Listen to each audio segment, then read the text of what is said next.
Hello, हाय दोस्तों, नमस्ते, प्रणाम। मैं मनीषा यादव अपने यूट्यूब चैनल अवधि गीत 4665 में आप सभी का स्वागत अभिनंदन करती हूँ। आज एक बहुत ही प्यारा विवाह गीत गाने जा रही हूँ। गीत जैसा भी होगा कमेंट बॉक्स में ज़रूर बताना और प्लीज़ आप लोग से रिक्वेस्ट है हमारे चैनल को लाइक करना, सब्सक्राइब करना, शेयर करना, कमेंट करना, अपना प्यार दुलार आशीर्वाद बनाए रखना, हमारा सपोर्ट करना, प्लीज़ आप लोग से रिक्वेस्ट है।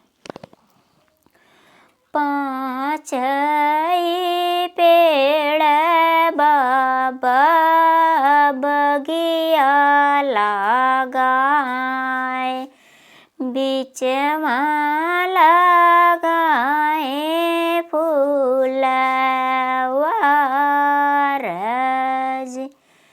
भीतर से निकली है पतरी तीरीवा, झपटी बगिएवा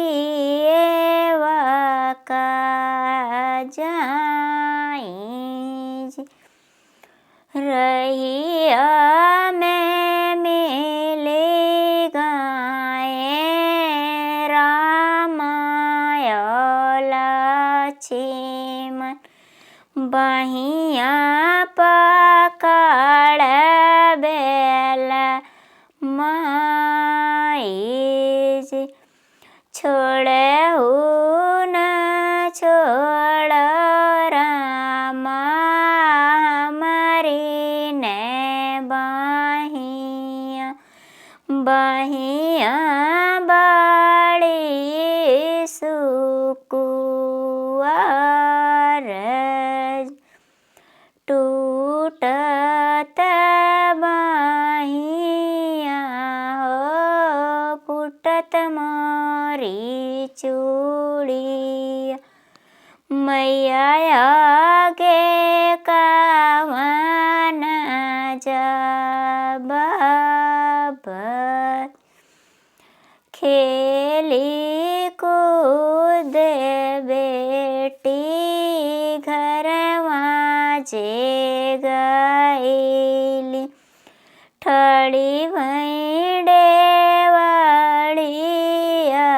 के पास, चाहे मैया मारा हो चाहे गरियावा,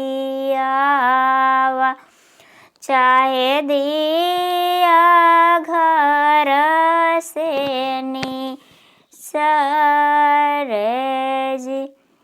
रहिया में मिली गाए रामायल लक्ष्मण, बहिया पकड़ बेल माइज,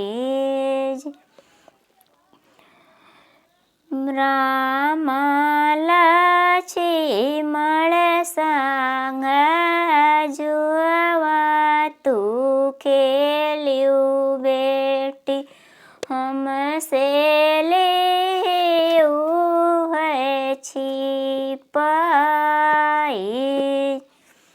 नहीं बेटी मारब हो नहीं गरियाई,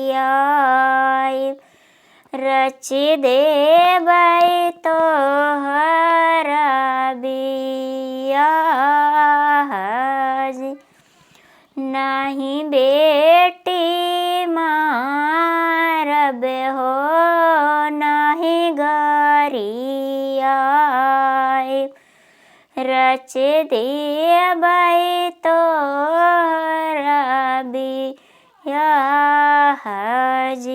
जय श्री राम। गीत जैसा भी होगा कमेंट बॉक्स में ज़रूर बताना।